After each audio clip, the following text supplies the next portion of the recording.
बोल news headquarter. अस्सलामुअलैकुम। बोल न्यूज़ हेडक्वार्टर्स के साथ मैं हूं सहर फातिमा और मैं हूं सोनिया शेख और मैं हूं अफशीन कुरैशी। हेडलाइंस आपने जानी, बुलेटिन की टॉप स्टोरीज में शामिल करें।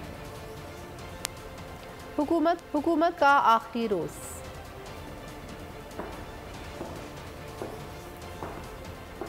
हफीज शेख की री एंट्री। दावतनामे अरसाल।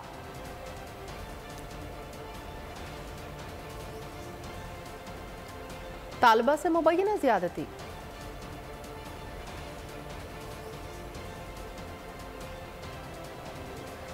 और सब्ज हलाली परचमों की बहार। बुलेटिन का आगाज करेंगे और सबसे पहले आपको बताएंगे कि पीडीएम हुकूमत का आज आखिरी रोज। वज़ीर आज़म शहबाज शरीफ कौमी असम्बली तहलील की समरी सदर मुमलिकत को आज भेजेंगे। निगरान वज़ीर आज़म कौन होगा, फैसले की घड़ी आ गई है, मगर हतमी नाम सामने ना आ सका। इत्तेहादियों से बातचीत जारी है। वज़ीर आज़म और अपोजिशन लीडर तीन नाम लेकर बैठेंगे। अगर इतफाक ना हुआ तो मामला पार्लिमानी कमेटी में जाएगा। अगर कमेटी में भी इतफाक ना हुआ तो मामला इलेक्शन कमीशन में जाएगा। राजा रियाज कहते हैं कि उनकी तरफ से 3 नाम 90% फाइनल हैं। निगरान काबीना में कौन कौन शामिल होगा, नाम सामने आ गए हैं। 13 जमाती हुकूमत का आखिरी दिन आ गया। निगरान वजीर आजम का हतमी नाम सामने न आया। माहिर मईशत या फिर सियासतदान, इत्तेहादियों में बहस जारी। नवाज शरीफ की मदाखलत पर भी बात न बनी। मौलाना फजलुर रहमान और आसिफ जरदारी ने हतमी नाम के लिए मजीद वक्त मांग लिया। आज शहबाज शरीफ और राजा रियाज मुलाकात में दोनों रहनुमा 3 नाम पेश करेंगे। जराये के मुताबिक हफीज शेख ताहाल निगरान वजीर आजम की दौड़ में सरे फहरिस्त हैं। अपोजिशन लीडर राजा रियाज ने 3 नाम शॉर्टलिस्ट कर लिए। 3 नाम फाइनल हो गए या बस तकरीबन 90% फाइनल हो गए। तो हर कोई नाम कौन जज होंगे, ब्यूरोक्रेट होंगे, ये बताएं, जर्नैल होगा, बस पाकिस्तानी होगा। निगरान काबीना में कौन कौन शामिल होगा, जेरे गौर नाम सामने आ गए। जराये के मुताबिक फैसल वावडा, शाहिद आफरीदी, सलीम साफी, हामिद मीर, मेजर रिटायर्ड खुर्रम हमीद रोखड़ी वज़रा बन सकते हैं। कारी सदाकत अली, अहद चीमा, मुश्ताक सुखेरा, जलील अब्बास, अबसार आलम, जुल्फिकार चीमा, शमशाद अख्तर, रजा बाकर, मोहसिन जुगनू, आयशा रजा फारूक के नामों पर भी गौर जारी है। वज़ीर आज़म आज सदर मुमलिकत को हुकूमत के खात्मे के लिए समरी रवाना करेंगे। आज हमारी हुकूमत खत्म हो जाएगी। सदर पाकिस्तान को समरी लिखकर भेज दूंगा कि असम्बलियाँ तहलील की जाएं। ख्वाहिश है मरने से पहले कायद का पाकिस्तान देख लूँ। वज़ीर आज़म शहबाज शरीफ की सहाफ़ी तंजीमों से गुफ्तगू। नवाज शरीफ की क़यादत में मुल्क को एक बार फिर कर्ज़ों के दलदल से निकालेंगे। मुल्क मुश्किल तरीन हालात से निकल रहा है। सिपह सलार जनरल आसिम मुनीर और इनकी पूरी टीम का शुक्रगुजार हूँ। जैसे ही उन्होंने मनसब संभाला तो बताया ये हैं वो प्रोग्राम जो तरक्की और खुशहाली लाएंगे। हमारी हुकूमत की मुद्दत मुकम्मल हो जाएगी और इंशाअल्लाह हम जो आईनी तकाजे पूरे करते हुए हम जो इक़्तिदार जो है वो आर्जी या इंटरिम हुकूमत के हवाले कर देंगे। अल्हम्दुलिल्लाह पाकिस्तान बहुत मुश्किल तरीन हालात से निकल आया है। हमारे खुदा के वालिदैन, उनके अजीज वकारब और गाजी जिन्होंने पाकिस्तान के दिफा के लिए वो अजीम कुर्बानियाँ दी हैं जिसकी दूसरी मिसाल नहीं मिलती। आज की ये अजीम और इंतहाई पुरवकार तकरीब में मुझे सादत हासिल करके मेरे लिए बहुत अजीम मौका है कि मुझे आपसे मिलने का शर्फ हासिल हुआ। यहाँ आपको बताएंगे साबिक वज़ीर ख़जाना डॉक्टर अब्दुल हफीज़ शेख बैरून मुल्क से पाकिस्तान पहुँच गए हैं। निगरान वज़ीर आज़म के लिए डॉक्टर अब्दुल हफीज़ शेख का नाम भी लिया जा रहा है। ज़राए ने बताया है कि अब्दुल हफीज़ शेख 2 दिन कबल कराची पहुँचे हैं, दोस्तों से रब्ते किए। हफीज़ शेख ने इस्लामाबाद में भी करीबी दोस्तों से रब्ता किया, रुफ़क़ा से सियासी और मौशी सूरत हाल पर गुफ्तगू की।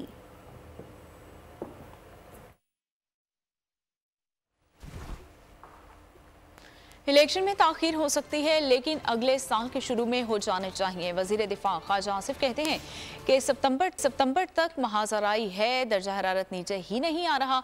हम नहीं चाहते कि बात सितंबर से आगे बढ़े। निगरान वज़ीर आज़म ऐसा भी हो सकता है जिसके नाम पर अभी गौर नहीं किया जा रहा। निगरान वज़ीर आज़म बनने के ख्वाहिशमंद बहुत सारे हैं। निगरान हुकूमत दौर की मुद्दत लंबी होने के इम्कान भी हैं। इस इम्कान पर बहुत सारे लोगों की रालें टपक रही हैं। ये तो सकता है, मेरा गैस है कि डार्क हॉर्स जो है ना वो बन जाए, जिसका कोई नाम भी ना हो और वो एकदम आ जाए। मैं आपको बताऊं कि ख्वाहिशमंद बहुत लोग हैं, लोगों की रालें टपक रही हैं, लोगों का ख्याल है ना कि ये लंबा चलेगा, इसलिए जो है लोग ज्यादा कीन है। इलेक्शंस जो है ना वो वेरी अर्ली इन 2024 तक हो जाना चाहिए मैक्सिमम। 3 महीने भी हो सकते हैं, लेकिन 3 महीने के आगे जाने के चांसेस मौजूद हैं, जनवरी में हो जाएंगे। हम बिल्कुल नहीं चाहेंगे कि हमारी कोई कंफ्रंटेशन हो जुडिशरी के साथ जो है। सितंबर तक तो है ही, ऑलरेडी कंफ्रंटेशन चल रही है, वो उसका टेम्परेचर जो है नीचे आ ही नहीं रहा। अमरीकी महकमा खारजा के तर्जुमान मैथ्यू मिलर की प्रेस ब्रीफिंग। पाकिस्तान में असम्बली की तहलील और आइंदा इंतखाबात के हवाले से बात करते हुए कहा, पाकिस्तान के साथ बेशतर मामलात पर काम करने के लिए पुरअज़्म है। पाकिस्तान की सियासत का फैसला पाकिस्तानी अवाम ने करना है। तर्जुमान अमरीकी महकमा खारजा ने मज़ीद कहा, पाकिस्तानी हुकाम आईन और कानून के मुताबिक अमल करें।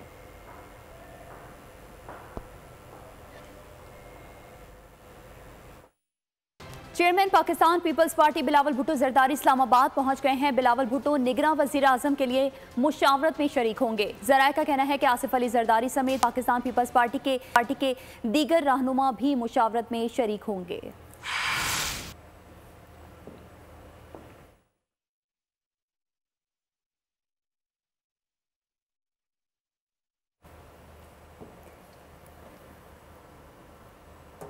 चेयरमैन पाकिस्तान पीपल्स पार्टी बिलावल भुट्टो जरदारी इस्लामाबाद पहुंच गए हैं। बिलावल भुट्टो निगरां वज़ीर आज़म के लिए मुशावरत में शरीक होंगे। ज़राए का कहना है कि आसिफ अली जरदारी समेत पाकिस्तान पीपल्स पार्टी के दीगर रहनुमा भी मुशावरत में शरीक होंगे।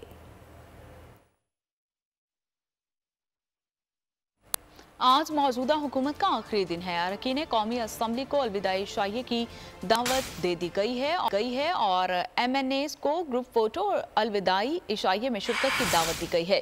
स्पीकर कौमी असम्बली की जानिब से मेंबर्स कौमी असम्बली को दावतनामे भिजवाए गए हैं और अरकान कौमी असम्बली का ग्रुप फोटो सेशन आज शाम 5:30 बजे होगा। मेंबर्स का अलविदाई इशाइया रात 7:30 बजे होगा। वज़ीर आज़म शहबाज शरीफ ने वफाकी काबीना इजलास आज तलब कर लिया। वफाकी काबीना असम्बलियों की तहलील और दीगर उमूर का जायज़ा लेगी। वफाकी काबीना सियासी और मुआशी सूरत हाल का भी जायज़ा लेगी।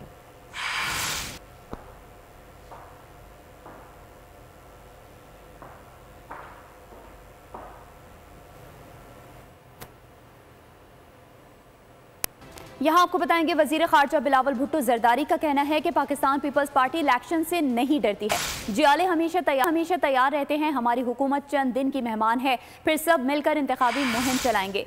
सखर में SIUT के इफ्तिताह के मौके पर बिलावल भुट्टो ने कहा, सिंध हुकूमत के खिलाफ मनफी प्रोपेगेंडा किया जाता है। मौका मिला तो पूरे मुल्क में सिंध की तरह काम करेंगे। बिलावल भुट्टो ने कहा, सिंध में इलाज की बेहतरीन और मुफ्त सहूलियात दे रहे हैं। मेरे सियासी कारकुन को पैगाम देना चाहूँगा कि आप तो कभी इलेक्शन से नहीं डरे और आप हमेशा, खासतौर जो पाकिस्तान पीपल्स पार्टी के कारकुन हैं, वो हर वक्त इलेक्शन के लिए तैयार होते हैं। मैं आपके पास वापस आऊँगा और हम मिलके पाकिस्तान पीपल्स पार्टी का कैंपेन चलाएंगे इंशाअल्लाह ताला। अगर अल्लाह ताला ने हमें मौका मिला तो फिर हम इनको भी अपग्रेड करेंगे और पूरा का पूरा हॉस्पिटल्स इनको बनाएंगे। चिल्ड्रन हॉस्पिटल है, उसमें हम नौजवानों के लिए ये बड़ा सा चिल्ड्रन हॉस्पिटल, जहाँ जो भी इलाज बच्चों को, नौजवानों को जरूरत पड़ेगा, उनको इस हॉस्पिटल में मिल सके। कौन चाहती है निगरां हुकूमत PTM पीपल्स पार्टी की एक्सटेंशन ना हो। अमीर जमात इस्लामी सिराजुल हक ने ट्वीट में लिखा कि निगरां वज़ीर आज़म और इनकी काबीना 100% गैर जानिबदार हो। निगरां वज़ीर आज़म काबीना की वाहिद जिम्मेदारी साफ शफाफ इलेक्शन का इनेकाद होना चाहिए। उन्होंने मजीद लिखा कि इत्तेहादी हुकूमत ने अवाम पर जो मुआशी बोझ डाला, जाते हुए उसे वापस ले। हुक्मरान जमातों ने महंगाई के खिलाफ रैलियां निकाली, अब खामोश हैं। इलेक्शन में जालिमों और लुटेरों का एहतसाब होगा।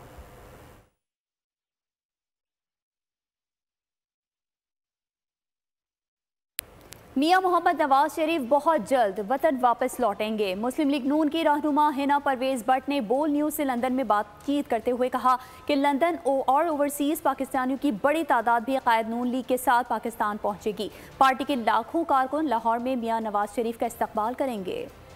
बिल्कुल, मैं लंदन में आई हूँ और मैंने यहाँ यूके के यूथ से इंटरेक्ट भी किया और मुझे इतनी खुशी हुई है कि ये लोग इतने ज़्यादा मियाँ मोहम्मद नवाज शरीफ साहब से मोहब्बत करते हैं और हमारे ओवरसीज़ के भी बहुत से लोग इंशाल्लाह ताला मियाँ साहब के साथ वापस भी जाएंगे। लेकिन जो लाहौर की यूथ है उनका मुकाबला कोई नहीं कर सकता। लाहौर की यूथ लाखों में निकलेगी अपने कायद को वेलकम करने। बहुत जल्द इंशाल्लाह ताला मियाँ मोहम्मद नवाज शरीफ साहब हमारे साथ पाकिस्तान में होंगे। हम लुक फॉरवर्ड कर रहे हैं।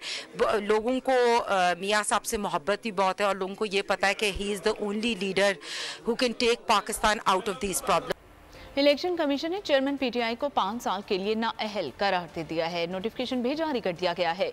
इलेक्शन कमीशन ने चेयरमैन पीटीआई को NA 45 करम की नशिस्त से भी डीसीट कर दिया है।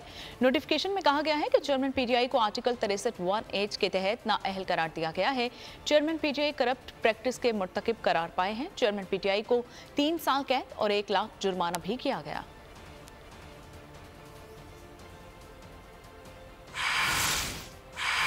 आपको बताते चलें कि इलेक्शन कमीशन ने चेयरमैन पीटीआई को 5 साल के लिए नाअहल करार दे दिया है। नोटिफिकेशन जारी कर दिया गया है और इलेक्शन कमीशन ने चेयरमैन पीटीआई को NA 45 करम की नशिस्त से भी डीसीट कर दिया है। नोटिफिकेशन में कहा गया है कि चेयरमैन पीटीआई को आर्टिकल 63(1)H के तहत नाअहल करार दिया गया है। चेयरमैन पीटीआई करप्ट प्रैक्टिस के मुर्तकिब करार पाए हैं और चेयरमैन पीटीआई को 3 साल कैद और 1 लाख जुर्माना किया गया है। चेयरमैन पीटीआई की 2 दरख्वास्तों पर आज समाअत होगी। इस्लामाबाद हाई कोर्ट में तोशाखाना केस में चेयरमैन पीटीआई की सज़ा के खिलाफ दरख्वास्त की समाअत होगी। चेयरमैन पीटीआई अटक से अडियाला जेल मुंतकली से मुताल्लिक़ केस की समाअत भी आज ही होगी। इस्लामाबाद हाई कोर्ट ने चेयरमैन पीटीआई को जेल में सहूलियात देने का हुक्म दे दिया। अदालत आलिया ने चेयरमैन पीटीआई की अडियाला जेल मुंतकली की दरख्वास्त पर रजिस्ट्रार ऑफिस के एतराज़ात ख़त्म कर दिए।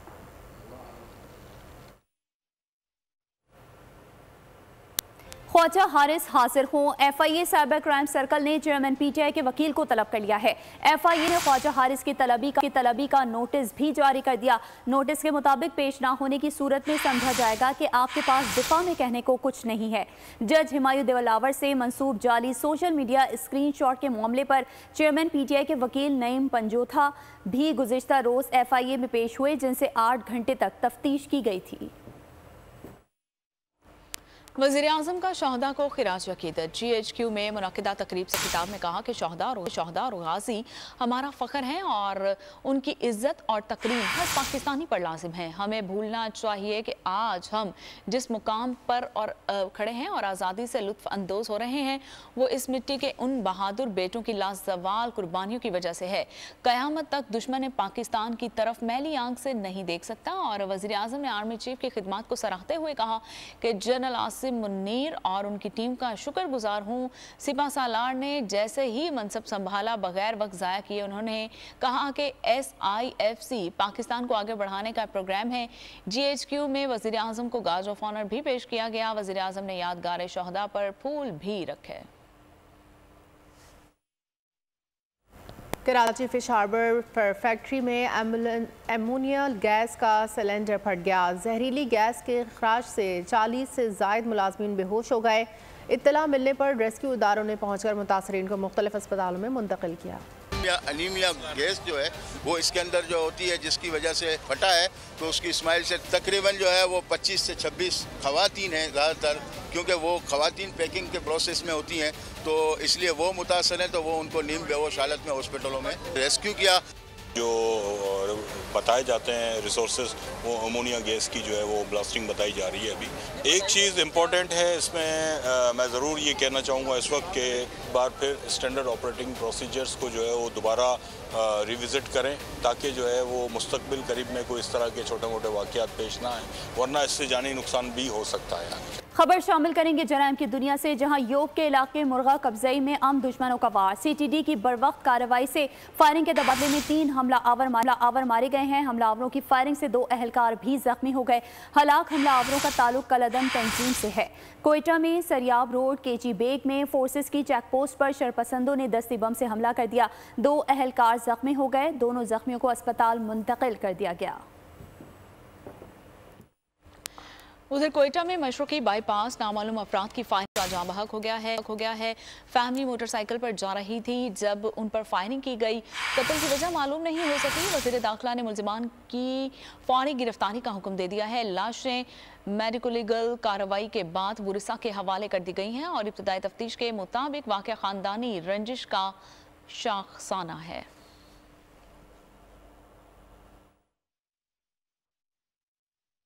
रिजवाना तशद्दुद केस मुलजिमा सोमिया का मौक़िफ़ गलत साबित हो गया। 23 जुलाई को तशवीशनाक हालत में ज़ख्मी बच्ची की गाड़ी में बैठने की वीडियो मंजर आम पर आ गई। सिविल जज की बीवी का बच्ची को सही सलामत वालिदैन को सौंपने का दावा झूठा निकला। फुटेज में देखा जा सकता है कि रिजवाना बस स्टैंड पर वालिदा के हवाले की गई, बच्ची को तशद्दुद करके वालिदैन के हवाले किया गया। वीडियो में नजर आ रहा है कि लंगड़ाकर चलती बच्ची को वालिदा ने सहारा दिया। जिस गाड़ी में रिजवाना को लाया गया वो गाड़ी बस अड्डे पर रुकी। बस स्टैंड पर कम उम्र मुलाजमा को बैठे देखा जा सकता है, जबकि FIR के मुताबिक बच्ची जज के घर में जख्मी हालत में बरामद हुई। और यहाँ आपको बताएंगे कि तालीमी इदारों में ब्लैकमेलर्स का राज बरकरार है। इस्लामिया यूनिवर्सिटी के बाद ज्यादती का एक और केस सामने आ गया। डेरा गाजी खान की गाजी यूनिवर्सिटी में तालबा के साथ मुबैना ज्यादती के इल्जाम में 2 प्रोफेसर्स के खिलाफ FIR दर्ज कर ली गई है। तफ्तीश भी शुरू कर दी गई। और के इलाके टाउनशिप के निजी प्लाजा में मामूली तल्ख कलामी पर गोलियां चल गई हैं। झगड़े के दौरान कॉल सेंटर के मुलाजिम ने फायरिंग कर दी। 3 अफराद जख्मी हो गए जिन्हें हॉस्पिटल मुंतकिल कर दिया गया। जख्मियों को टांग पर गोलियां लगी हैं और फायरिंग करने वाला मरकजी मुलजिम साथियों समेत फरार हो गया। शहर में डकैत आज़ाद बेडियां रोड पर प्रॉपर्टी डीलर के दफ्तर में डकैती हुई है और मुसल्लह मुलजमान गन पॉइंट पर 3.5 लाख रुपए लूट कर मौके से फरार हो गए। मुतासरा दुकानदार के मुताबिक दफ्तर में 10 दिन में डकैती का यह दूसरा वाकया पेश आया है और वारदात की CCTV फुटेज सामने आ गई है। पुलिस ताहाल मुलजिमान को गिरफ्तार करने में नाकाम है। लाहौर में गुंडागर्दी करने वाले कानून के शिकंजे में आ गए। पुलिस ने डिफेंस में गलत पार्किंग से मना करने पर गार्ड पर तशद्दुद करने वाले मफरूर 5 मुलजिमान में से 2 मरकजी मुलजिमों को गिरफ्तार कर लिया। असलहा बरामद कर लिया। DIG ऑपरेशन अली नासिर रिजवी का कहना है कि किसी को कानून अपने हाथ में नहीं लेने देंगे। बदमस्त और अपनी ताकत के नशे में जो 5 गूंड्स थे, 2 मेन अक्यूज, उन 2 अक्यूज्ड को अरेस्ट किया गया। जो असला बरामद हुआ है 2 SMG, 2 M16, 1 pistol. Lahore police का बड़ा क्लियर एक मोटो है, किसी को कानून अपने हाथ में नहीं लेने देंगे। शहरी इख्तिदार में डाकू राज बरकरार है। फैजाबाद के करीब डकैती मज़ाहमत पर डाकुओं ने गोलियां बरसा दी। फायरिंग करके 2 शहरियों को जख्मी कर दिया गया। शहजाद टाउन में लूटमार की वारदात के बाद फरार होने वाले डकैत हादसे का शिकार हो गए। सर पर चोट आने से एक डकैत मौके पर ही हलाक हो गया। हादसे के दौरान पिस्तौल की गोली चलने से दूसरा डाकू जख्मी हो गया। जख्मी मुलजिम को अस्पताल मुंतकिल कर दिया गया। IMF की शराइत की तकमील के लिए रवा माली साल बिजली सारिफीन से 721 अरब रुपए इजाफी वसूल किए जाएंगे। रकम गर्दशी कर्जा चुकाने के लिए इस्तेमाल की जाएगी। सितंबर तक सहमाही एडजस्टमेंट की मद में बिजली 1 रुपये 25 पैसे फी यूनिट महंगी होगी और सितंबर तक दिसंबर फ्यूल एडजस्टमेंट की मद में 4 रुपये 37 पैसे फी यूनिट बिजली महंगी की जाएगी। सालाना रेबसिंग की मद में बिजली 5 रुपये 75 पैसे मजीद महंगी की जाएगी। वज़ीर ख़ज़ाना और वज़ारत तवानाई ने बिजली महंगी करने का प्लान IMF से भी शेयर कर दिया है। रवा माली साल के इख्तिताम तक पावर सेक्टर का गर्दिशी कर्जा 2130 अरब तक महदूद किया जाएगा, जबकि जून 2023 तक पावर सेक्टर का गर्दिशी कर्जा 2700 अरब रुपए के लगभग हो चुका था। चीनी की कीमत में इजाफे के बायस होलसेलर्स ने चीनी की दरामद का खदशा जाहिर कर दिया। कहा 4 साल पहले 80 रुपये में फरोख्त होने वाली चीनी सट्टा माफिया ने 150 रुपये फी किलो तक पहुंचा दी है। अंदेशा है स्मगलिंग और सट्टेबाजी के सबब चीनी इंपोर्ट करने की जरूरत पेश ना आ जाए। चीनी थी जो 4 साल पहले तकरीबन चली रही थी 80 रुपये किलो थी, लेकिन आज वो होल्डिंग वालों ने, सट्टा माफिया ने और जो बॉर्डर से चीनी जा रही है उसको अगर नहीं रोका गया एज ए पाकिस्तानी भी तो हमें कहीं इंपोर्ट ना करनी पड़ जाए। 142 रुपये चीनी है, सट्टा माफिया की नजर है उस पर sale tax number, income tax number, NTA number होना चाहिए ताकि इस तरह के मामला बेनामी ड्यू ना घूमे। जो गंदुम 130 रुपए, गंदुम का रेट क्या था आप वो अंदाजा लगा लें कि 55 रुपए था, लेकिन आज लम्हा फिक्री है कि 130 और आटा 150। ये गरीब आदमी 2 वक्त की क्या रोटी ना खाएं? अब आप अंदाजा लगा लें चावल पे आ जाएं, चावल के तकरीबन डबल रेट हो गए हैं। बल्कि डबल से ऊपर हुए, वो भी होल्डिंग की नजर हो गया। होल्डिंग की नजर हो गया, उसको प्लेज का कानून एक बनाया गया है, प्लेज रख दिया जाता है, फिर इसी पे होल्डिंग करके इसके रेट बढ़ा दिए जाते हैं। 24 करोड़ अवाम यरगमाल बनी हुई है चंद आदमियों के हाथों में, और वो मार्केट कैप्चर किए हुए हैं, उनके ऊपर कानूनी कार्रवाई होनी चाहिए। यहाँ आपको बताएंगे मुल्क भर में यौम आज़ादी की तैयारियां जोरों शोर से जारी हैं। बस्ती बस्ती करिया करिया सब्ज परचमों की बहार आ गई है। इस्लामाबाद की शाहराहें सब्ज हिलाली परचमों से सज गई हैं। शहरी 14 अगस्त की मुनासबत से सजाए गए स्टॉल से खरीदारी में मसरूफ हैं।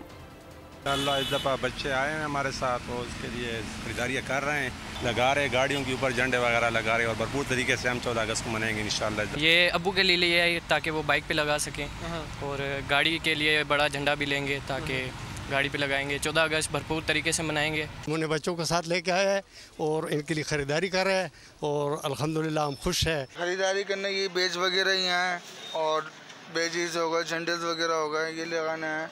और मैसेज तो ये है आगे के लिए कि अल्लाह पाक हमारे मुल्क को सलामत रखे।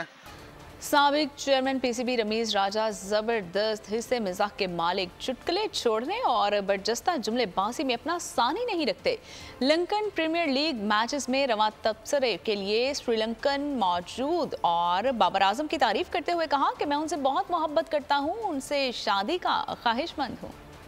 जर्मनी से अमन दोस्ती का पैगाम लिए बिड्डी पेयर कोयटा पहुंच गया। बलूचिस्तान के दारुल हुकूमत में जर्मनी के मशहूर बर्लिन बिड्डी पेयर का मुजस्मा नस्ब साबिक GPO चौक का नाम बदलकर बर्लिन कोयटा फ्रेंडशिप स्क्वायर रख दिया गया। जर्मन कौंसल जनरल और रोड डिगर लॉर्ड ने बर्लिन कोयटा फ्रेंडशिप स्क्वायर का इफ्तिताह किया। मीडिया से गुफ्तगू करते हुए कहा कि बिड्डी पेयर 6000 किलोमीटर का तवील सफ़र तय करते कोयटा पहुंचा। ये ताउन अमन और दोस्ती की अलामत है। हमें मौसमियाती तब्दीलियों के चैलेंजेस से मिलकर निपटना है। सऊदी अरब आलमी अमन के क़याम के लिए कोशिशों में पेश है। जद्दा में 40 ममालिक की कॉन्फ्रेंस का इनेकाद किया गया। वली अहद शहजादा मोहम्मद बिन सलमान ने यूक्रेन के मसले के हल को आलमी अमन के नागुज़ीर करार दे दिया है। कॉन्फ्रेंस में 40 ममालिक के सिक्योरिटी एडवाइज़र ने शिरकत की और यूक्रेन जंग के आलमी अमन पर असरात के हवाले से बात की। तमाम वफूद ने यूक्रेन जंग के खात्मे के लिए कोशिशें जारी रखने पर इत्तेफाक किया और फरीकैन से क़याम अमन के लिए ठोस इक़दाम को यकीनी बनाने पर बात की। रूस और यूक्रेन से तनाज़ात बातचीत से हल करने पर भी जोर दिया गया। अगर आपको ये वीडियो पसंद आई है तो हमारे चैनल को सब्सक्राइब कीजिए और बेल आइकन पर क्लिक कीजिए। तारीख का अमीन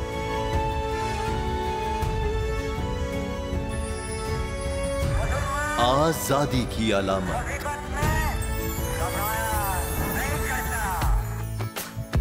हुस्न का आईनादार, फिक्र नजरिए की अक्कास,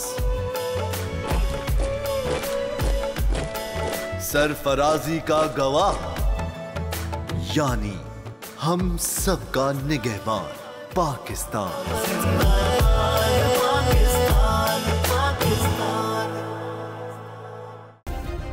सब्सक्राइब करें और बेल दबाएं ताकि कोई खबर रह न जाए।